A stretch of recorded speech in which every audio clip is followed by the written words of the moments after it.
Hello guys and welcome to triple I Q. और यहाँ से हम लोग अपने लेक्चर नंबर 5 को कंटिन्यू कर रहे हैं। अगेन ये लेक्चर आप लोगों के लिए मोस्ट इम्पॉर्टेंट होगा। अभी हम लोग का टॉपिक चल रहा था भाई स्ट्रक्चर ऑफ एटम, और उसमें भी बात कर रहे थे हम लोग सब एटॉमिक पार्टिकल्स के बारे में।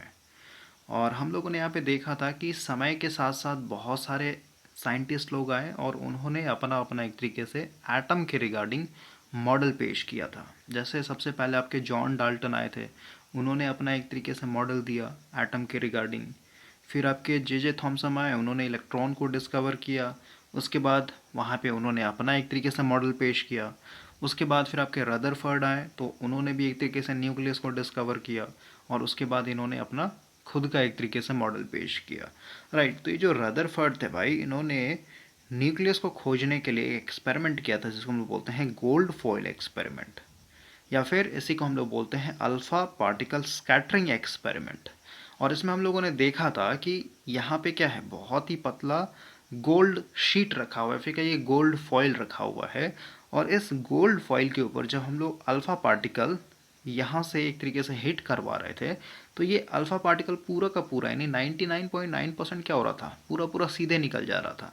लेकिन कुछ ऐसे अल्फा पार्टिकल्स थे, यानी 20,000 में एक, यहाँ पे मैंने आपको याद करवाया था 20,000 में एक ऐसे अल्फा पार्टिकल हैं जो कि इस गोल्ड फॉइल को हिट करने के बाद क्या हो रहा था, 180 का 180 वापस चला जा रहा था, यानी पूरा पूरा डिफ्लेक्ट हो जा रहा था।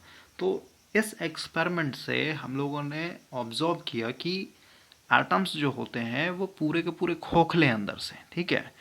लेकिन एटम के सेंटर में एक बहुत ही छोटा, हैवी और सॉलिड कुछ ना कुछ है, क्योंकि वही चीज़ से ये अल्फा पार्टिकल टकरा करके क्या हो जा रहा है, वापस आ जा रहा है। राइट, जिसको हम लोगों ने यहाँ पे एक तरीके से न्यूक्लियस बोला था। तो अभी यहाँ पे भाई ये जो अल्फा पार्टिकल, यानी यहाँ पे जो हम लोग अल्फा पार्टिकल बार बार नाम यूज़ कर रहे हैं, ये होता है क्या एक्चुअली, ये कहाँ से आता है, इस चीज़ को समझने के लिए हम लोग को यहाँ पे एक टॉपिक समझना होगा, रेडियो एक्टिविटी। और इसमें आपको समझ में आएगा अल्फा पार्टिकल क्या होता है, बीटा पार्टिकल क्या होता है, या फिर कहिए गामा रेस क्या होता है। इन तीनों के बारे में भी हम लोग समझने वाले हैं। लेकिन इनको समझने के लिए आपको यहाँ पे कुछ बेसिक इन्फॉर्मेशन जानना ज़रूरी है। सबसे पहले देखिए, अभी ये जो रेडियो एक्टिविटी है, इसी के अंदर हम लोग पढ़ेंगे रेडियो एक्टिव एलिमेंट के बारे में। और क्योंकि एलिमेंट यहाँ पे लिखा हुआ है, तो हम लोग को पता है भाई कि पीरियोडिक टेबल में टोटल 118 एलिमेंट हैं। और वो सारे के सारे एलिमेंट क्या हैं, एटम से मिलकर के बने हुए हैं। समझ रहे बात को, एलिमेंट मतलब क्या, एटम से वो मिलकर के बना है। फिर ये पूरा का पूरा यूनिवर्स क्या है, living thing non living thing, दो ही चीज़ तो एग्जिस्ट कर रहे हैं पूरे यूनिवर्स में। और वो दोनों लिविंग थिंग हो या फिर नॉन लिविंग थिंग, वो क्या है, एटम से मिलकर के बना हुआ। राइट, तो वही है कि ये एलिमेंट अपने आप में क्या है, एक तरीके से एटम से मिलकर के बना हुआ है। ओके, तो रेडियो एक्टिविटी में हम लोग पूरा का पूरा एटम के बारे में ही एनालाइज करेंगे। और मैंने आपको बताया था भाई कि एटम जो होता है ये दो तरीके का होता है, एक होता है स्टेबल एटम, दूसरा होता है अनस्टेबल एटम। और यहाँ पे स्टेबल और अनस्टेबल का मतलब क्या है, जैसे अगर मैं एटम को भी थोड़ा सा और डेप्थ में लिखूँ, एटम के अंदर क्या है आपका, सब atomic particles, electron, proton, neutron. लेकिन हम लोग को पता है भाई, हम लोग सब एटॉमिक पार्टिकल के ऊपर फोकस ना करें तो हम लोग कह सकते हैं एटम है, और एटम के अंदर क्या होगा, न्यूक्लियस होगा। ठीक है, तो इसको मैं सर्कल कर देता हूँ, ये मेरा क्या है, एक तरीके से प्रोटॉन प्लस न्यूट्रॉन, ये आपका न्यूक्लियस है। राइट, तो यहाँ पे जो स्टेबल वर्ड लिखा हुआ है कि स्टेबल होगा एटम कि अनस्टेबल एटम होगा, ये स्टेबल या फिर अनस्टेबल लिखने का मतलब है ये न्यूक्लियस के बारे में हम लोग यहाँ पे जिक्र कर रहे हैं। ठीक है, यानी किसी भी एटम का अगर न्यूक्लियस आपका स्टेबल है तो वो पूरा का पूरा एटम भी क्या हो जाएगा, स्टेबल हो जाएगा। अगर कोई न्यूक्लियस या फिर कहीं किसी एटम का न्यूक्लियस एक तरीके से अनस्टेबल है तो पूरा पूरा एटम भी क्या हो जाएगा, अनस्टेबल हो जाएगा। अब यहाँ पे क्वेश्चन आता है कि कैसे हम लोग पता करें कि किस एटम का न्यूक्लियस एक तरीके से स्टेबल है और किस एटम का न्यूक्लियस जो है अनस्टेबल है। तो इस चीज़ को समझने के लिए हम लोग यहाँ पे पढ़ना होता है भाई स्टेबिलिटी बेल्ट। ओके, तो इसको हम लोग नेक्स्ट लेक्चर में कवर करेंगे। अभी हम लोग और भी इम्पोर्टेंट पॉइंट के ऊपर बात करते हैं। बस ये समझिए, आज का ये इंट्रोडक्शन है एक तरीके से। तो एटम आपको समझ में आ गया, स्टेबल अनस्टेबल, और इसको एक तरीके से फाइंड आउट करने के लिए स्टेबिलिटी यानी स्टेबल है या नहीं है, इसके लिए हम लोग पढ़ते हैं स्टेबिलिटी बेल्ट। अब हम लोग, क्योंकि रेडियो एक्टिविटी ये आपका केमिस्ट्री का एक तरीके से टॉपिक है, तो पूरे केमिस्ट्री में हम लोग को पढ़ना क्या भाई, रिएक्शंस के बारे में। ठीक है, जब आपको बेसिक नॉलेज हो जाएगा, ठीक है, जैसे पीरियोडिक टेबल का एटम क्या होता है, या फिर एलिमेंट क्या है, कंपाउंड क्या है, ठीक है, मिक्सचर क्या है, ये सब पढ़ने के बाद हम लोग क्या करते हैं, रिएक्शन ही तो करते हैं। तो यहाँ पे अगर हम लोग रिएक्शन की बात करें तो टोटल 3 तरीके का रिएक्शन एग्जिस्ट करता है। एक है आपका फिजिकल रिएक्शन। फिजिकल रिएक्शन में क्या होता है कि जैसे मान लेते पेपर है, ठीक है, तो अगर आप इस पेपर को एक बार जला दीजिएगा तो ये राख में कन्वर्ट हो जाएगा। तो सीधी सी बात है, अब राख बन गया है तो वापस इस राख को आप कभी भी पेपर नहीं बना सकते हैं ना। ओके, यानी इसमें आप रिवर्स नहीं कर सकते हैं सिचुएशन को। ओके, तो इसको हम लोग बोलते हैं फिजिकल रिएक्शन, मतलब पूरा पूरा उसका फिजिकल ही प्रॉपर्टी चेंज हो गया, राइट। और केमिकल रिएक्शन में क्या होता है भाई कि आप यहाँ पे एक तरीके से रिवर्स कर सकते हैं सिचुएशन को। ठीक है, ऐसे केमिस्ट्री में बहुत सारे ऐसे रिएक्शन है जिसको क्या कर सकते हैं, जैसे पानी है, तो पानी है अभी क्या है, सॉलिड है, यानी इसका पूरा state of matter he change हो गया, सॉलिड में गए, तो उसको आप लिक्विड कर सकते हैं, लिक्विड को फिर से आप सॉलिड कर सकते हैं, फिर उसको स्टीम बना सकते हैं, भाप बना सकते हैं। ठीक है, भाप बना के फिर से उसको ठंडा कर सकते हैं, फिर से स्टीम बना सकते हैं, फिर से वाटर बना सकते हैं। तो इस समय केमिकल रिएक्शन में आ जाएगा। और लास्ट होता है आपका न्यूक्लियर रिएक्शन। तो न्यूक्लियर रिएक्शन को हम लोग क्या बोलते हैं, अनकंट्रोल्ड रिएक्शन। ठीक है, अनकंट्रोल का क्या मतलब होता है, जैसे अगर मैं इलेक्ट्रिकल में जाकर के आपको समझाऊं, इसके लिए थोड़ा सा हम लोग न्यू पेज यूज़ करते हैं। देखिए, इलेक्ट्रिकल में भाई हम लोगों ने पढ़ा हुआ है मेटल, राइट। तो आपको पता है मेटल का हमेशा पॉजिटिव टेम्परेचर कॉफिशिएंट होता है, राइट। इसका क्या मतलब हुआ कि अगर आप किसी भी मेटल का टेम्परेचर बढ़ाएंगे तो ऑटोमेटिक क्या होगा, उसका रेजिस्टेंस बढ़ेगा, और रेजिस्टेंस बढ़ेगा तो सीधी सी बात है सर, कंडक्टिविटी घटेगा, कंडक्टिविटी घटेगा, इसका मतलब क्या है, इसके अंदर जो करंट फ्लो हो रहा था वो एक तरीके से कम हो जाएगा। और वही अगर आप टेम्परेचर को एक तरीके से डाउन करते हैं तो ऑटोमेटिक रेजिस्टेंस आपका गिरेगा, तो करंट आपका ऑटोमेटिक बढ़ जाएगा, क्योंकि कंडक्टिविटी एक तरीके से इंक्रीज हो रहा है। समझ रहे बात को। और वही अगर हम लोग सेमीकंडक्टर की बात करें तो सेमीकंडक्टर में क्या होता है, टेम्परेचर को बढ़ाइएगा तो आपका यहाँ पर रेजिस्टेंस एक तरीके से घटता है, तो करंट आपका बढ़ता है। ओके, यानी टेम्परेचर जो है इसको कम बेसी करने से आपका क्या हो रहा है, इस मेटल का प्रॉपर्टी चेंज हो रहा है, रेजिस्टेंस घट रहा है, बढ़ रहा है, उस बेसिस करंट भी घट रहा है, बढ़ रहा है, राइट। तो इसी चीज़ को अगर हम लोग भाई यहाँ पे देखें कि अनकंट्रोल क्या होता है, समझिए, ये जो फिजिकल रिएक्शन है या फिर कहिए जो केमिकल रिएक्शन है, इसको आप कंट्रोल कर सकते हैं। कैसे, टेम्परेचर को घटा बढ़ा करके, या फिर कहिए आसपास के सराउंडिंग प्रेशर को घटा बढ़ा करके क्या कर सकते हैं इनको, जैसे आग लगना। ठीक है भाई, आग लगा रहे हैं तो फायर लगाने के लिए, आग लगाने के लिए क्या चाहिए, 3 चीज़ चाहिए आपको। सबसे पहले एक फ्यूल चाहिए, उसके बाद एक स्पार्क चाहिए, और एक आपको ऑक्सीजन चाहिए। ठीक है, और ये जो फायर है इसको जलने के लिए यानी आग लगने के लिए भी क्या चाहिए, आसपास का सराउंडिंग का टेम्परेचर मैटर करेगा। ठीक है, अगर ज़्यादा रेगिस्तान है समझे तो तुरंत आपका आग लग जाएगा। मान लेते हैं बारिश वाले या फिर नमी वाले एरिया में गए हुए तो वहाँ पे नहीं लगेगा। तो ठीक है, तो सराउंडिंग टेम्परेचर मैटर करता है, आसपास का प्रेशर क्या है उस पर भी एक तरीके से ये। अब सीधी सी बात है, वैक्यूम बना रहेगा, वैक्यूम में वहाँ पे ऑक्सीजन मिलेगा ही नहीं तो आग जलेगा ही नहीं आपका। ओके, तो ये जो दोनों रिएक्शन है ना, इसको हम लोग कंट्रोल कर सकते हैं भाई। ठीक है, ये हम लोग के हाथ में होता है, टेम्परेचर घटा बढ़ा के, प्रेशर को घटा बढ़ा करके, राइट। लेकिन ये जो न्यूक्लियर रिएक्शन है ये हमेशा अनकंट्रोल्ड होता है। यहाँ पे आप टेम्परेचर को कितना भी बढ़ा लीजिए, घटा लीजिए, प्रेशर को घटा बढ़ा लीजिए, या फिर कुछ भी कर लीजिए, ये कभी भी आपके कंट्रोल में नहीं रहने वाला है। ओके, ये एक तरीके से नेचर के हाथ में है। ठीक है, अब ये अनकंट्रोल्ड रिएक्शन कैसे होता है, यही चीज़ समझने के लिए हम लोग को ये पूरा पूरा टॉपिक पढ़ना होगा, रेडियो एक्टिविटी।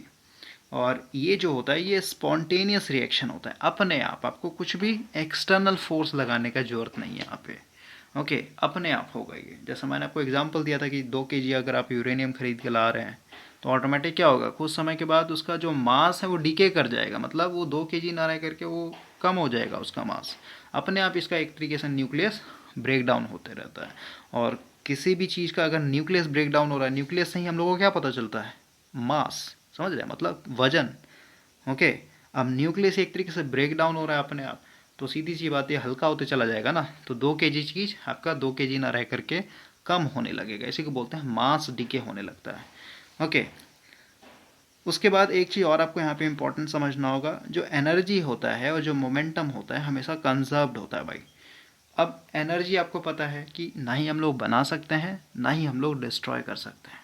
ओके, तो उसको बोलते हैं कंजर्व्ड। कंजर्व्ड का मतलब ये होता है कि कोई भी चीज़ हम लोग के हाथ में नहीं है, मतलब हम लोग उसको ना ही बना सकते हैं ना ही हम लोग डिस्ट्रॉय कर सकते हैं। उसी तरीके से मोमेंटम, मोमेंटम भी आपका कंजर्व्ड रहता है। कैसे, जैसे अगर एग्जाम्पल दे के समझाऊँ, मान लेते हैं ये रेलगाड़ी है भाई, ठीक है, फिर बस है। अब ये मान लेते हैं ये रेस्ट में पड़ा हुआ है, ठीक है, या फिर कहीं मोशन में ही है, मोशन में। अब आपने न्यूटन्स फर्स्ट लॉ पढ़ा हुआ, क्या बोलता है ये, कि कोई भी ऑब्जेक्ट या फिर कहीं कोई भी बॉडी अगर मोशन में है तो हमेशा मोशन में ही रहने की कोशिश करेगा, अगर रेस्ट में है तो हमेशा रेस्ट में ही रहने की कोशिश करेगा, तब तक जब तक कि इसके ऊपर कोई एक्सटर्नल फोर्स ना लगे। राइट, तो इमेजिन कीजिए ये बस है। अब बस में मान लेते हैं यहाँ पे आइडियल कंडीशन लेके चल रहा हूँ, इसमें जो टायर है एक तरीके से और रोड के बीच में कोई फ्रिक्शन ही नहीं लग रहा है भाई, ठीक है, या फिर कहीं इसका जो बियरिंग होगा, एक्सल होगा जो टायर से कनेक्टेड होगा, राइट, या फिर कहीं इसका जो इंजन हो रहा है उसके अंदर भी कोई उस तरीके का फ्रिक्शन लॉस ये सब कुछ हो ही नहीं रहा है। तो ये जो बस है हमेशा क्या होगा, इसका जो भी स्पीड होगा उस स्पीड को मेंटेन करके हमेशा ही चलते रहेगा, इसका मोमेंटम जो होगा हमेशा क्या रहेगा, कंजर्व्ड रहेगा, जब तक कि इसके ऊपर कोई एक्सटर्नल फोर्स ना लगे। लेकिन हम लोग को पता है प्रैक्टिकल लाइफ में यहाँ पे फ्रिक्शन फोर्स लग रहा है रोड और टायर के बीच में, तो ऑटोमेटिक क्या हो जाएगा, धीरे धीरे धीरे धीरे जाके क्या हो जाएगा, इसका मोमेंटम खत्म हो जाएगा, मोमेंटम जीरो। मोमेंटम जीरो, इसको मोमेंटम क्या होता है, मास इंटू वेलोसिटी, समझ रहे बात को। तो यहाँ पे वेलोसिटी जीरो तो ऑटोमेटिक क्या हो जाएगा, मोमेंटम भी आपका जीरो हो जाएगा। ओके, इसको हम लोग पी से रिप्रेजेंट करते हैं। तो यही चीज़ है भाई, ये आपको समझ में आ जाए मैं क्या बोल रहा हूँ। उसके बाद हम लोग को थोड़ा यहाँ पे आइसोटोप के बारे में समझना होगा। आइसोटोप क्या होता है इसको समझिए। देखिए, अगर इस चीज़ को हम लोग यहाँ पे एग्जांपल है बाइक का, जैसे बाइक में क्या होता है भाई, जैसे अगर आप हीरो स्प्लेंडर लेते हैं, ठीक है, तो हीरो स्प्लेंडर ये अपने आप में क्या है, एक सिंगल बाइक है, मतलब एक ही बाइक है ये, ठीक है। लेकिन इसके अंदर क्या होगा, बहुत सारा मॉडल होता है। जैसे आप कार में देखेंगे, कार लेने जाइएगा तो एक ही कार होगा, ठीक है, लेकिन उसके अंदर बहुत सारा मॉडल होगा। जैसे अगर आप स्कॉर्पियो लेते हैं तो उसमें आपका क्या है, S3 होगा, S5 होगा, S9 होगा, S10 होगा, S11 होगा, समझ रहे बात को, मतलब एक ही गाड़ी है लेकिन उसके अंदर बहुत सारा मॉडल है। और मॉडल चेंज होने के चलते उसके साथ क्या होता है, फीचर भी उसका एक तरीके से ऐड होते रहता है। जैसे बाइक का एग्जाम्पल है तो हो सकता है जो सबसे लोवेस्ट मॉडल उसमें आपका सेल्फ स्टार्ट ना मिले, ठीक है, यानी इलेक्ट्रिक स्टार्ट ना मिले, या फिर एलॉय व्हील ना मिले, या फिर डिस्क ब्रेक ना मिले, या फिर कहीं ABS ना मिले। लेकिन वही जब आप हायर मॉडल पे जाएंगे तो सीधी सी बात, हो सकता है उसमें आपको सेल्फ स्टार्ट भी मिले, सिंगल चैनल ABS भी मिले, एलॉय भी मिले। ओके, और सबसे टॉप वाले में जाएंगे तो हो सकता है उसमें आपको ड्यूल चैनल ABS मिले। ओके, मतलब सेफ्टी आपका एक तरीके से फीचर ऐसा बढ़ते चला जाता है। राइट, तो ये ओवरऑल क्या है, अपने आप में एक ही बाइक है लेकिन इस बाइक का क्या है, बहुत सारा मॉडल है, समझ रहे बात को, मतलब पूरा का पूरा सब हीरो स्प्लेंडर ही है लेकिन इसमें आपका क्या है, अलग अलग मॉडल। तो इसी तरीके से भाई आपका यहाँ पे एटम के लिए भी होता है। जैसे अगर हम लोग हाइड्रोजन की बात करें तो यहाँ पे मैंने आपको बताया था कैसे हम लोग रिप्रेजेंट करते हैं एटम को। मान लेते हैं अगर हाइड्रोजन है तो नीचे में हम लोग लिखते हैं जेड, मतलब ये एटॉमिक नंबर को बताता है। एटॉमिक नंबर कहने का मतलब क्या, नंबर ऑफ प्रोटॉन के बारे में बताता है, ठीक है। एटम को हम लोग कैसे आइडेंटिफाई करते हैं भाई, नंबर ऑफ प्रोटॉन से, ठीक है। नंबर ऑफ प्रोटॉन बताता है कौन सा एक तरीके से एटम है। ओके, तो नीचे में आपका नंबर एटॉमिक नंबर और ऊपर में आपका एटॉमिक मास ए से रिप्रेजेंट करता है, क्या हो जाएगा आपका P+N। ओके, तो यहाँ पे देखिए, यहाँ पे तीनों हाइड्रोजन ही है क्योंकि यहाँ पे भी प्रोटॉन एक है, यहाँ पे भी प्रोटॉन एक है, यहाँ पे भी प्रोटॉन एक है, ठीक है, सब हाइड्रोजन है। लेकिन यहाँ पे आपका क्या है, एक प्रोटॉन है, यहाँ पे क्या है आपका एक प्रोटॉन। सीधी सी बात है भाई, एटम अपने आप में न्यूट्रल होता है, तो अगर ये एक प्रोटॉन है तो सीधी सी बात है इसके अंदर इलेक्ट्रॉन भी कितना होगा, एक ही होगा, तभी तो पॉजिटिव चार्ज और नेगेटिव चार्ज कैंसिल आउट करके न्यूट्रल हो जाएगा। तो ऊपर में क्या होगा, ऊपर में हम लोग मास नंबर रिप्रेजेंट करते हैं, ठीक है। तो यहाँ पे ये प्रोटॉन पता चलते एक प्रोटॉन, ठीक है। अब यहाँ पे एक प्रोटॉन है लेकिन यहाँ पे दो, इसका मतलब क्या है, इसके अंदर एक प्रोटॉन तो होगा ही, प्रोटॉन हमेशा एक ही रहेगा क्योंकि इसको न्यूट्रल भी होना है, ठीक है। तो ऑटोमेटिक है इसके अंदर ऊपर में क्या है, एक प्रोटॉन प्लस एक न्यूट्रॉन, न्यूट्रॉन आ गया इसमें, ठीक है। इसमें क्या हो जाएगा, एक प्रोटॉन प्लस दो न्यूट्रॉन हो गया। तो देखिए सब हाइड्रोजन है लेकिन इसमें 0 न्यूट्रॉन, इसमें 1 न्यूट्रॉन और इसमें आपका 2 न्यूट्रॉन, मतलब इसका खासियत अलग अलग हो गया ना, समझ रहे हैं। तो उसको बोलते हैं आइसोटॉप्स। आइसोटॉप्स का मतलब क्या होता है, सेम एलिमेंट, सब एलिमेंट सेम है ना, देखना ये भी हाइड्रोजन, ये भी हाइड्रोजन, ये भी हाइड्रोजन, फिर यहाँ से पकड़िए ना, ये प्रोटॉन एक, ये भी एक, ये भी एक, नहीं सब सेम एलिमेंट है। तो same element having different atomic mass, देख रहे हैं इसका मास एक है, इसका दो है, इसका तीन है। मास डिफरेंट होने का मतलब क्या है कि यहाँ पे प्रोटॉन सब में सेम है, समझ रहे बात को, इसमें भी एक प्रोटॉन, इसमें भी एक प्रोटॉन, लेकिन नंबर ऑफ न्यूट्रॉन क्या है, चेंज हो जा रहा है। तो यही चीज़ मैंने बाइक का एनालॉगस दे के दिया आपको कि भाई बाइक में आपके बहुत सारे मॉडल होते हैं, फिर कार का भी एग्जांपल ले सकते हैं, ठीक है, एक ही कार है या फिर कहीं एक ही बाइक है, लेकिन इसके अंदर क्या है, बहुत सारे इसके वैरायटी है। उसी तरीके से हाइड्रोजन यानी एक ही एटम है ये, लेकिन इसके भी क्या है, बहुत सारे वैरायटी है। ओके, तो same element having same atomic number, देख रहे हैं, same atomic number but different atomic mass. इसी को अगर हम लोग यहाँ पे एनालॉग देते हैं, same bike having same name, सबका सेम नेम है, ठीक है, but having different feature. Okay, तो इस तरीके से आपको रिलेट कर सकते हैं। अब आपको इसमें भी ये भी पता होगा भाई कि जैसे ये चार मॉडल मैंने आपको बताया, तो इसमें से कोई एक ऐसा मॉडल होगा, बीच वाला मान लेते हैं ये वाला मॉडल, ठीक है, जो वैल्यू फॉर मनी होगा। वैल्यू फॉर मनी कहने का मतलब क्या, इसमें जो भी फीचर होंगे और जिस बेसिस पे इसका प्राइस होगा, वो लोगों को यानी जो इसके कस्टमर होंगे वो एक तरीके से सेटिस्फाइड कर रहा होगा। तो सीधी सी बात है, आपको मार्केट में सबसे ज़्यादा, जैसे मान लीजिए आप ऑफिस जा रहे हैं या फिर मार्केट जा रहे हैं, ठीक है, कहीं पे भी आप पब्लिक प्लेस में, तो सबसे ज़्यादा आपको रोड पे कौन सा बाइक देखने को मिलेगा, ये वाला मॉडल, ठीक है, ये वाला। ओके, यानी ये सबसे ज़्यादा आपको रोड पे देखने को मिलेगा, बाकी ये वाला, ये वाला, ये वाला, ये क्या है, बहुत कम देखने को मिलेगा, ठीक है ना। टॉप मॉडल तो बहुत कम ही लोग खरीदेंगे जिसके पास एक्स्ट्रा पैसा हो, राइट। तो यही सेम चीज़ हम लोग को यहाँ पे भी होता है, ठीक है। ये जैसे 3 हाइड्रोजन के एटम है ना, अब इसमें ये वाला मान लेते हैं फर्स्ट, ठीक है, ये जो है सबसे ज़्यादा आपको देखने को मिलेगा, ठीक है ना, और ये जो दो एटम है ये सबसे कम देखने को मिलेगा। ये नेचर का नियम है एक तरीके से, ठीक है, मैं तो बस यहाँ पे एनालॉगस दे करके आपको समझा रहा हूँ।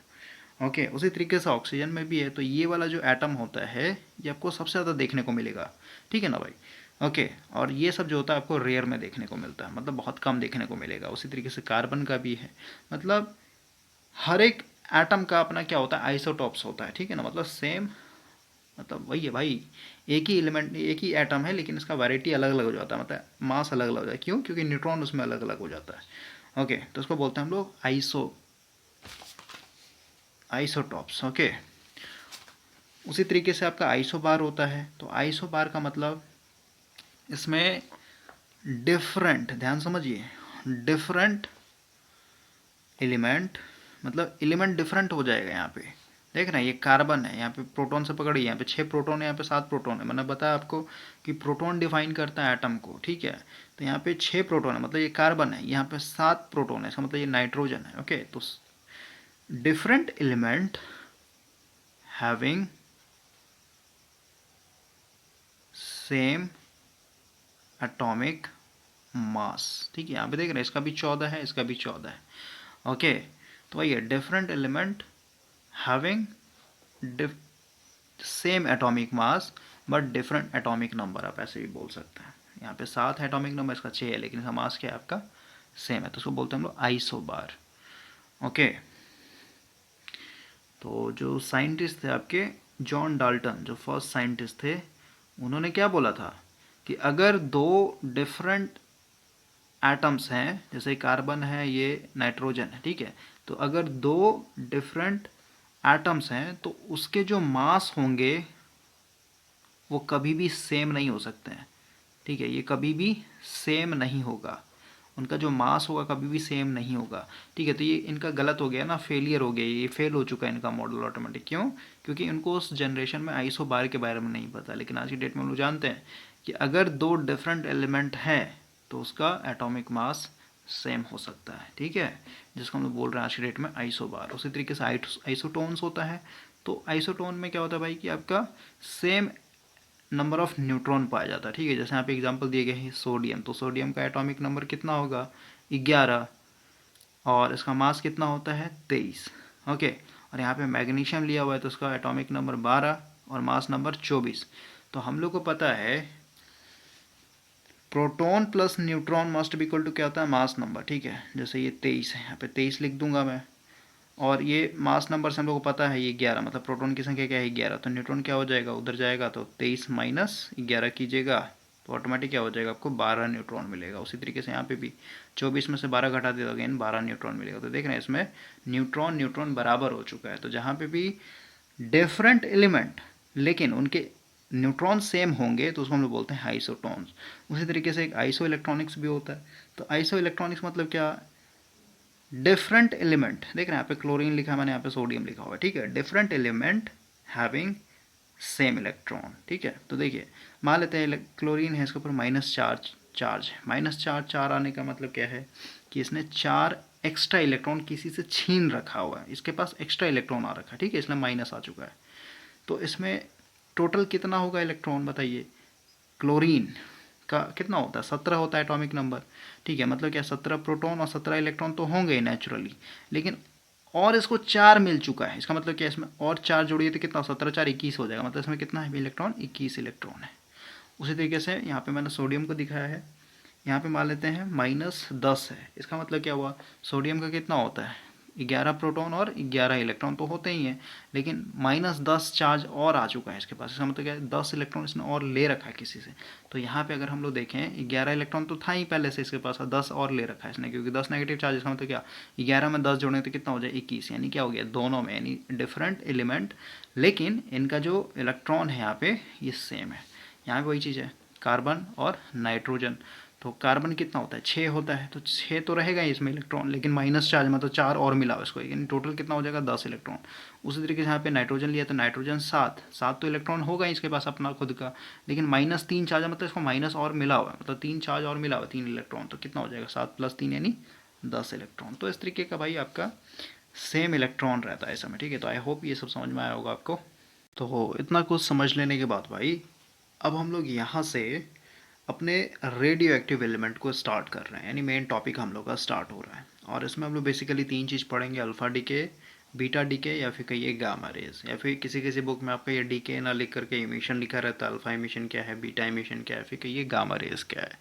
ओके, तो सबसे पहले समझिए ये तो अनकंट्रोल्ड रिएक्शन है और इसका नाम दिया जाता है न्यूक्लियर रिएक्शन। ओके, तो न्यूक्लियर रिएक्शन नाम में ही छुपा हुआ है कि ये जो रिएक्शन होगा ये न्यूक्लियस में होगा। ओके, यानी अगर हम लोग यहाँ पे एटम की बात करें तो एटम के अंदर क्या है आपका सब atomic particles, electron proton neutron, लेकिन हम लोग उसको नहीं देख रहे हैं। हम लोग को पता है भाई कि एटम को भी अगर आप जूम करके देखेंगे तो एटम अपने आप में खोखला है, लेकिन अंदर में क्या है आपका, इसका एक सॉलिड पार्ट है जिसको हम लोग यहाँ पे क्या बोलते हैं, न्यूक्लियस। ओके, तो ये जितने भी आपके यहाँ पे इमिशन है फिर ये डीके हैं, ये किसके अंदर होता है, फिर किसके चलते होता है, न्यूक्लियस के कारण।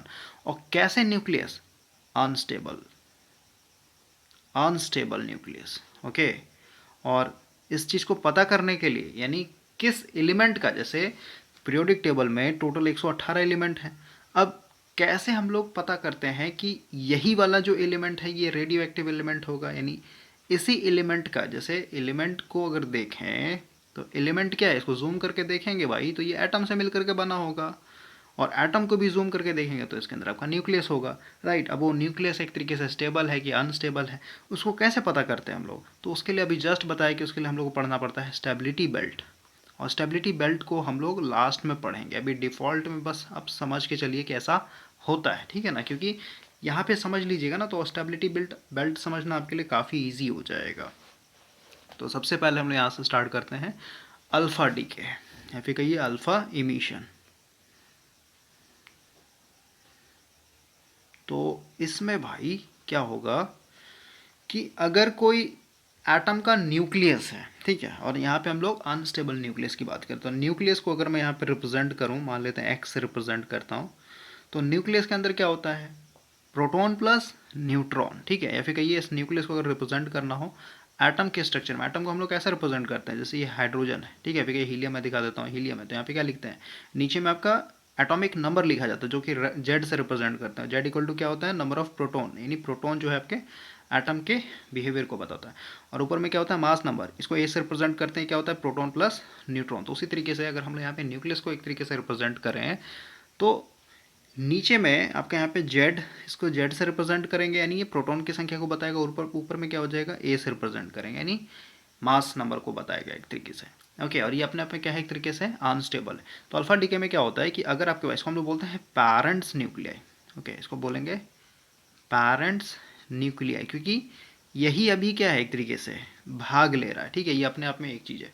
तो ये पेरेंट्स है, तो इस पेरेंट्स में जब भी अल्फा डीके होगा भाई, और ये स्पॉन्टेनियस रिएक्शन होता है, इसमें हम लोग कुछ नहीं कर सकते भाई। ठीक है, तो इसमें जब भी न्यूक्लियर चेन रिएक्शन होगा, यानी न्यूक्लियर चेन रिएक्शन भी क्या है, दो तरीके का, एक जुड़ता है एक टूटता है आपका। ठीक है, एक संलयन एक विखंडन, राइट। तो अभी क्या होगा यहाँ पे, एक तरीके से टूटेगा यानी विखंडन होगा। तो ऑटोमेटिक जब इसका न्यूक्लियस टूटेगा, तो न्यूक्लियस टूटेगा तो यहाँ पे समझिए एक चीज़, या तो अल्फा इमिशन होगा और या तो बीटा इमिशन होगा। ठीक है, यानी दोनों में से कोई एक निकलेगा, या तो अल्फा निकलेगा या तो फिर बीटा निकलेगा। ठीक है, एंड गामा। ठीक है, यानी इन दोनों में से कोई एक ही निकलेगा, अल्फा निकलेगा नहीं तो फिर बीटा निकलेगा। ओके, और गामा कैसे निकलता है उसमें हम लोग बात करेंगे। यानी यहाँ पे जब आपका ये चेन रिएक्शन होगा, तो मान लेते हैं अभी क्योंकि हम लोग गामा डी के पढ़ रहे हैं, अल्फा डी के पढ़ रहे हैं, तो इसमें से क्या होता है भाई कि आपका दो प्रोटॉन, यानी इसके न्यूक्लियस है, क्योंकि न्यूक्लियस के अंदर रिएक्शन हो रहा है, तो न्यूक्लियस के अंदर क्या है, प्रोटॉन प्लस न्यूट्रॉन। तो अल्फा डीके में क्या होता है, दो प्रोटॉन और आपका दो न्यूट्रॉन जो है न्यूक्लियस से बाहर निकल जाएगा। और इसको अगर हम लोग और थोड़ा सा फ्रेंड, मतलब जो आपका होता है ना, फ्रेंडली, इको फ्रेंडली के रूप में अगर दिखाएं, तो हम लोग को पता है, अगर हम लोग यहाँ पे हीलियम की बात करें भाई, तो हीलियम को हम लोग कैसे रिप्रेजेंट करते हैं, फिर हीलियम के न्यूक्लियस के ऊपर को फोकस करें। जैसे न्यूक्लियस में क्या होगा, इसका दो प्रोटॉन और दो न्यूट्रॉन, राइट। ये आपका हीलियम का न्यूक्लियस है और इसके बाहर में दो इलेक्ट्रॉन होंगे, राइट। तो इलेक्ट्रॉन से हम लोग कोई लेना देना नहीं। देखिए अल्फा डीके में क्या बोला मैंने कि दो प्रोटॉन प्लस दो न्यूट्रॉन क्या होता है, जब भी निकलेगा तो दो प्रोटॉन और दो न्यूट्रॉन निकलता है। ठीक है ना, तो हम लोग को पता है कि दो प्रोटॉन और दो न्यूट्रॉन कहाँ है, हीलियम के न्यूक्लियस के अंदर। यानी अल्फा डीके को हम लोग क्या कर सकते हैं, ये जो आपका दो प्रोटॉन दो न्यूट्रॉन है ना, इसको ऐसे ना दिखा करके हम लोग इसी को क्या बोल सकते हैं कि ये एक तरीके से हीलियम का न्यूक्लियस है, हीलियम का न्यूक्लियस है। क्योंकि हीलियम के न्यूक्लियस में क्या होता है, दो प्रोटॉन और दो न्यूट्रॉन होता है। ओके, तो ये आपका एक तरीके से पैरेंट न्यूक्ली था। इसके अंदर आपका क्या हुआ, अल्फा डीके या फिर अल्फा इमिशन हुआ, यानी आपका दो प्रोटॉन दो न्यूट्रॉन निकल गया, प्लस इसको हम लोग कुछ इस तरीके से लिखते हैं। ठीक है, क्योंकि अभी जस्ट बताया मैंने आपको कि एनर्जी कंजर्व होता है। तो न्यूक्लियर चेन रिएक्शन में भाई समझिए, इंपॉर्टेंट लाइन है। देखिए न्यूक्लियर रिएक्शन में आपका हमेशा दोनों तरफ, यानी LHS इक्वल टू RHS, ये दोनों तरफ क्या होता है, एनर्जी कंजर्व्ड रहता है और मोमेंटम भी आपका कंजर्व्ड रहता है। यानी जितना इधर आपका मोमेंटम होगा या फिर एनर्जी होगा, उतना ही आपको इधर भी देखने को मिलेगा। ओके, तो ये अपने आप एक पैरेंट न्यूक्ली था। इसके अंदर जब आपका अल्फा डीके हुआ, यानी दो प्रोटॉन प्लस दो न्यूट्रॉन एक तरीके से रिलीज हुआ, तो यहाँ पे समझिए, ये जो इसका पैरेंट न्यूक्ली था, क्योंकि इसने क्या कर दिया, दो प्रोटॉन दो न्यूट्रॉन अपने न्यूक्लियस से खो दिया है, तो इसके पास अब क्या बचेगा, क्योंकि दो प्रोटॉन इसने अगर खो दिया भाई, तो ऑटोमेटिक, जैसे मान लेते हैं यहाँ पे पहले जेड का वैल्यू लिख देता हूँ मैं, 90 लिखता हूँ मैं। ठीक है, और ऊपर में इसके जगह मैं लिख देता हूँ 235। ठीक है, तो सीधी सी बात है, अगर ये न्यूक्लियस है जिसके अंदर आपका नंबर ऑफ प्रोटॉन कितना 90 और प्रोटॉन प्लस न्यूट्रॉन कितना है 235। ठीक है, तो इसके अंदर जब अल्फा डीके होगा, यानी दो प्रोटॉन इसने खो दिया, दो प्रोटॉन खोने का मतलब क्या है कि अब इसके पास क्या बचेगा, यानी अब इसी से जो पैदा हुआ, जो नया चीज़ पैदा हुआ, उसको हम लोग क्या बोलते हैं, यहाँ पे मान लेते हैं वाई, यानी पूरा पूरा एलिमेंट चेंज हो जाएगा, ये न्यूक्लियस ही चेंज हो जाएगा, दूसरे एटम का न्यूक्लियस बन जाएगा। तो यहाँ पे क्योंकि दो प्रोटॉन निकल गया, तो इसके पास क्या बचेगा भाई बताइए, यहाँ पे सिर्फ और सिर्फ 88 बचेगा ना, दो प्रोटॉन इसने खो दिया है अल्फा डीके में, समझ गए। और यहाँ पे देख रहे हैं दो न्यूट्रॉन भी एक तरीके से खो दिया इसने। ठीक है, तो ऊपर में कितना था आपका, ये 235 था, राइट। तो ये जो है ये क्या है, ये प्रोटॉन प्लस न्यूट्रॉन है ऊपर में। ठीक है, जो हम मास नंबर बोलते हैं। तो देखिए, तो इसमें दो प्रोटॉन दो न्यूट्रॉन, टोटल कितना हो जाएगा, 4 का कमी आ गया ना, यानी ये 235 है, तो यहाँ पे कितना हो जाएगा आपका 231 हो जाएगा, क्योंकि दो प्रोटॉन दो न्यूट्रॉन निकल गया ना, तो दो दो चार, यानी इसको माइनस करना पड़ेगा। तो ये जो बना, क्योंकि इसका प्रोटॉन का ही संख्या चेंज हो गया, पहले 90 था, ये कितना है 88 पे आ गया। और प्रोटॉन अगर चेंज हो गया, यही प्रोटॉन ही क्या बताता है आपका, एटम को बताता है कि किस किस एलिमेंट का एटम है। जैसे अगर प्रोटॉन का संख्या 10 है, इसका मतलब क्या है, फिर 11 है, इसका मतलब क्या है, सोडियम की बात हो रही है, 7 इसका मतलब क्या है, नाइट्रोजन की बात हो रही है, समझ गए। यहाँ पे प्रोटॉन का ही संख्या चेंज हो गया तो ऑटोमेटिक क्या बन गया, ये एक नया न्यूक्लियस बन गया, ठीक है, किसी और एक तरीके से एटम का, ठीक है। तो उसको हम लोग क्या बोलेंगे, डॉटर, ओके, डॉटर न्यूक्लियाई। तो इसको अगर हम लोग साफ तरीके से रिप्रेजेंट करें नए पेज में, तो आपका कुछ इस तरीके का होगा। ये आपका पेरेंट्स था, यहाँ पे जेड, यहाँ पे ए, इसके अंदर जब आपका अल्फ़ा डी के होगा, अल्फ़ा डी के कहने का मतलब यहाँ पे सीधे सीधे 2 प्रोटॉन प्लस 2 न्यूट्रॉन, ओके। तो ये क्या हो जाएगा, एक नया न्यूक्लियस बन जाएगा, क्योंकि प्लस कर देते हैं, ठीक है। जब भी हम लोग दिखाएंगे रिएक्शन में तो ऐसे दिखाया जाता है भाई, ठीक है। जब ये अल्फ़ा डी के हुआ 2 प्रोटॉन प्लस 2 न्यूट्रॉन, तो यहाँ पे एक डॉटर बन जाएगा। तो डॉटर निकले, यहाँ पे क्या हो जाएगा, जेड में से 2 माइनस करना पड़ेगा, यानी पहले जेड था तो जेड में से क्या करना, 2 घटाना पड़ेगा। और इसका जो मास था पहले ए था तो ऊपर में क्या करना पड़ेगा, ए में से 4 को घटाना पड़ेगा, ओके। और यहाँ पे एक चीज़ और लिख सकते हैं भाई, जो मैंने मोमेंटम और एनर्जी के रूप में कहा था ना, इसको आप ऐसे भी कह सकते हैं, in any nuclear reaction both side, ठीक है, LHS एंड RHS, यानी both side number of proton must be equal to, मतलब दोनों तरफ जो नंबर ऑफ प्रोटॉन होगा वो बराबर होना चाहिए। और नंबर ऑफ प्रोटॉन बराबर होने का मतलब क्या है कि सीधे सीधे मैं क्या बात कर रहा हूँ, नंबर ऑफ, फिर से हम लोग सीधे सीधे एटॉमिक नंबर बोल देते हैं, ठीक है, एटॉमिक नंबर, ओके। और एटॉमिक मास क्या होना चाहिए, सेम होना चाहिए, या फिर कहिए रिमेन सेम होता है। जैसे यहाँ पे देखिए, इधर आपका कितना था, ये 90 था, राइट। तो इधर भी देखिए ना आपका भाई, इधर आपका क्या है, ये LHS बोलिए इसको, ठीक है, इधर आपका क्या है, पूरा पूरा RHS। तो इधर भी आपका क्या है, नंबर ऑफ प्रोटॉन कितना है, 90। और इधर कितना है, जब ये 2 घट गया तो कितना बचा, यहाँ पे 88 प्रोटॉन है। लेकिन ये अल्फा डीके में क्या हो गया, एक तरीके से यहाँ पे 2 बच गया ना आपका प्रोटॉन, समझ गए। तो 2 इधर, और ये प्लस का साइन इसलिए दिखते हैं क्योंकि 2 + 2 क्या हो जाएगा, 88 + 2 कितना हो जाएगा, टोटल 90 प्रोटॉन हो जाएगा। यानी यही चीज़ मैंने बोला कि किसी भी चेन रिएक्शन में या फिर न्यूक्लियर रिएक्शन में जितना प्रोटॉन या फिर ये जो एटॉमिक नंबर होता है, मास नंबर होता है, वो क्या होता है, हमेशा रिमेन सेम रहता है, ओके। तो अब देख रहे हैं इधर 90 है तो इधर भी आपको हमेशा 90 ही मिलेगा। इधर अगर हम लोग मास नंबर की बात करें तो मान लेते हैं कितना है आपका, ये 235 है, राइट। तो 235 कहने का मतलब क्या, इधर भी आपको 235 मिलना चाहिए। तो यहाँ पे आपका क्या है, एक तरीके से 2 न्यूट्रॉन है, सही बात है, और ये आपका 2 प्रोटॉन है, यानी कितना हो जाएगा यहाँ पे, टोटल 4 है, ठीक है। मतलब 4 न्यूट्रॉन प्लस प्रोटॉन हुआ ना, यहाँ पे टोटल 4 एम हुआ। और यहाँ पे देखिए, यहाँ पे कितना है आपका टोटल, ए कितना था, 235, 235 में 4 घटे तो कितना हो जाएगा आपका, 231। लेकिन ये प्लस है ना, 231 इसके पास है अभी, लेकिन ये 4 क्या हो जाएगा, इसके साथ जुड़ जाएगा तो ऑटोमेटिक क्या हो जाएगा, एटॉमिक मास भी यहाँ पे 35 होगा, 235, ठीक है। तो दोनों तरफ क्या होता है आपका, हमेशा बराबर रहता है, ओके। और यहाँ पे फिर साथ में आपको जोड़ना पड़ेगा एनर्जी, ओके। इसका मतलब क्या हुआ, देखिए आपका यहाँ पे एक आइंस्टीन का फॉर्मूला है भाई, कि जो एनर्जी होता है, ठीक है, एनर्जी इक्वल टू आपने पढ़ा होगा mc², या फिर कहिए इसको हम लोग बोलते हैं चेंज इन मास इनटू आपका जो लाइट का स्पीड है वो, ओके। तो यहाँ पे आप देख रहे हैं कि ये अपने आप में क्या था, एक मास है, यानी एक बॉडी है, न्यूक्लियस का एक तरीके से मास है, ठीक है भाई।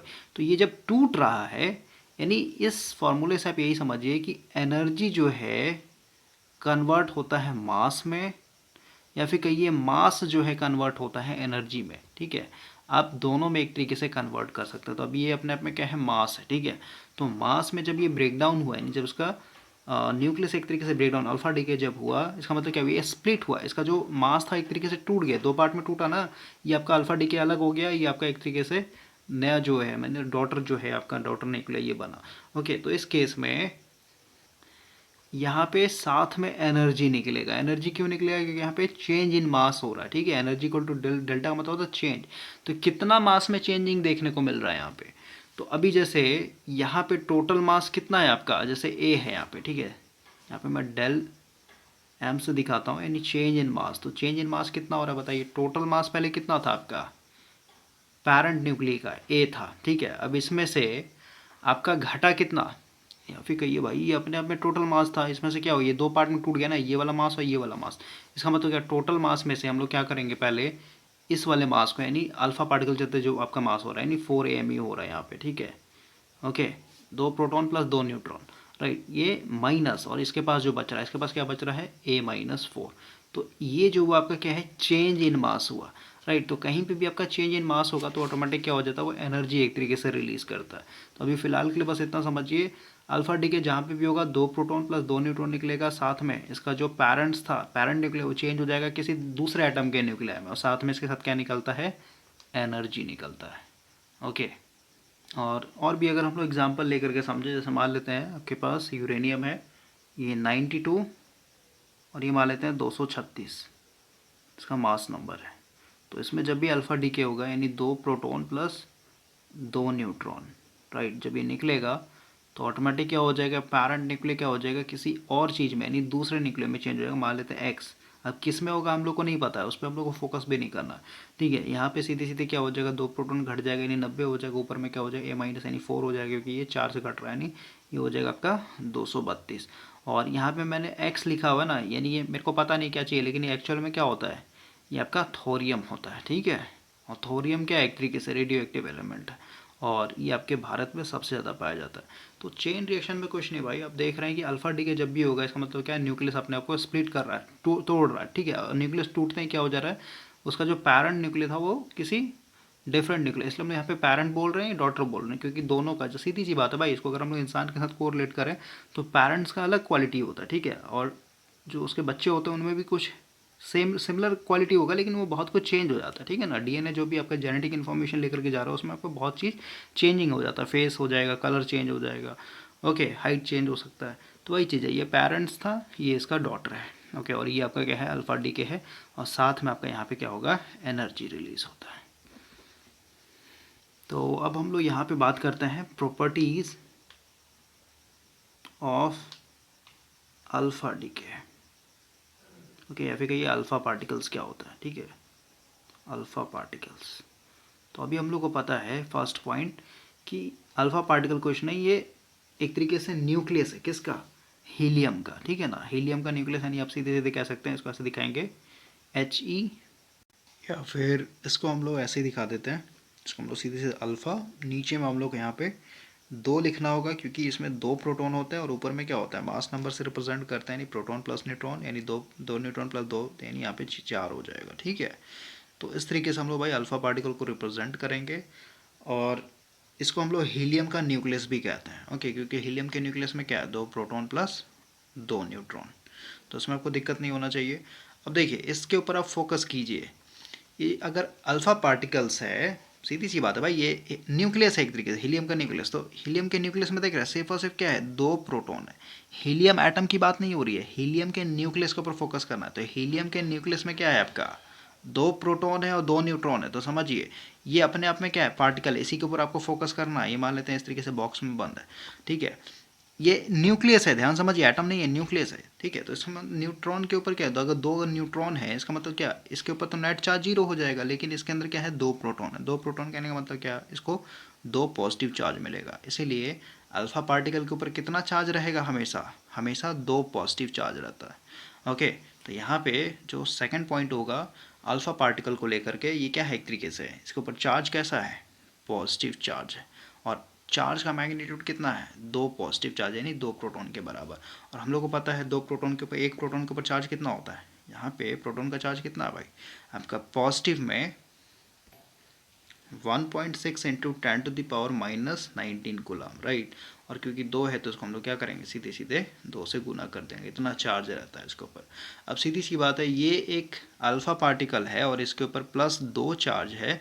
तो सीधी सी बात है भाई, जब इस पार्टिकल को अगर मान लेते हैं हम लोग किसी भी गैस से अगर पास करवाएं, ठीक है, जैसे मान लेते हैं ये सब गैस है, ओके, ये सब गैस मॉलिक्यूल्स हैं, फिर कई गैस के एटम्स हैं, और इस गैस से जब आप अल्फा पार्टिकल को पास करवाइएगा तो सीधी सी बात है, ये क्या कर दिया, क्योंकि इसके ऊपर +2 चार्ज है तो ऑटोमेटिक क्या करेगा, गैस के एटम क्या होंगे अभी यहाँ पे न्यूट्रल होंगे, लेकिन जब ये अल्फा पार्टिकल यहाँ से फ्लो करेगा तो गैस के वैलेंस ऑर्बिट से, यानी गैस का जो एटम है उसके वैलेंस ऑर्बिट से क्या करेगा, इलेक्ट्रॉन को ये खींच सकता है, ठीक ना भाई, इसको खींच लेगा। क्यों? क्योंकि इसको +2 चार्ज है, यानी एक तरीके से बैटरी की तरह काम कर रहा है, समझ रहे हैं।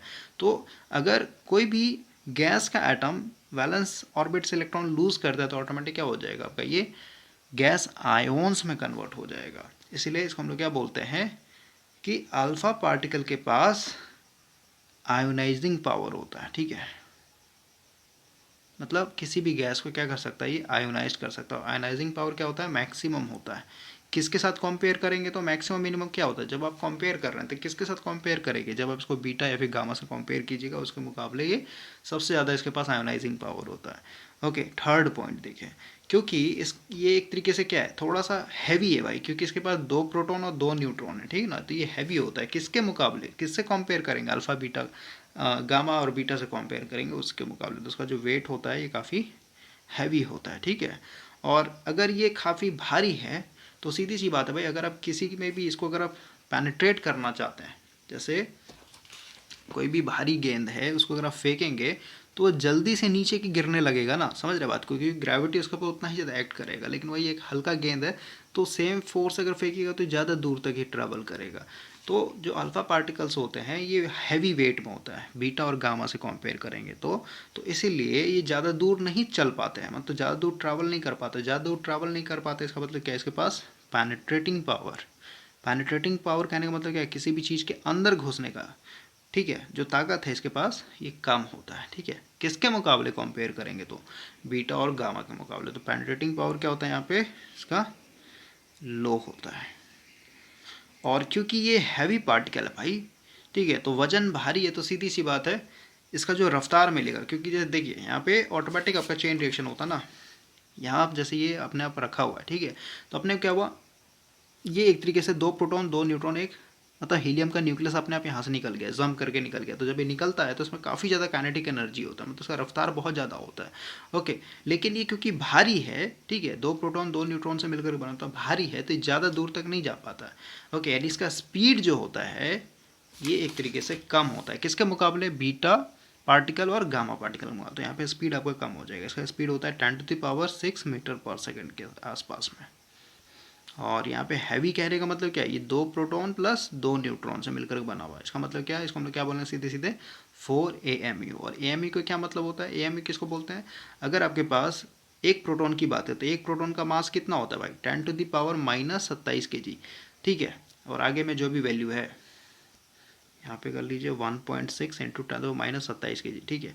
तो ये जो मास होता है ना इसको हम लोग AMU बोलते हैं, 1 AMU। ओके, तो और न्यूट्रॉन का भी मास लगभग लगभग सेम होता है। देखिए यहाँ पे प्रोटॉन और न्यूट्रॉन क्या है, लगभग लगभग सेम मास का होता है। ओके, इसीलिए हम लोग क्या कर रहे हैं, दोनों को जोड़ दे रहे हैं, क्योंकि इसमें 2 प्रोटॉन 2 न्यूट्रॉन, तो एक प्रोटॉन का जो मास होता है उसको हम लोग बोलते हैं 1 AMU। तो यहाँ पे क्या है, 2 प्रोटॉन और इसको भी हम लोग प्रोटॉन के बराबर ही मान रहे हैं, तो टोटल कितना हो, 4 प्रोटॉन, इसलिए हम लोग क्या बोलते हैं, उसको 4 AMU बोलते हैं। ओके, लेकिन आपसे कोई भी पूछता है कि प्रोटॉन भारी है या फिर न्यूट्रॉन भारी है, तो हमेशा ध्यान रखिएगा न्यूट्रॉन का जो मास होता है ये हमेशा ज़्यादा होता है as compare to mass of proton से, ठीक है। कितना ज़्यादा है, तो देखिए जो प्रोटॉन है आपका यहाँ पे, ये प्रोटॉन है, ठीक है, तो प्रोटॉन का मास कितना है यहाँ पे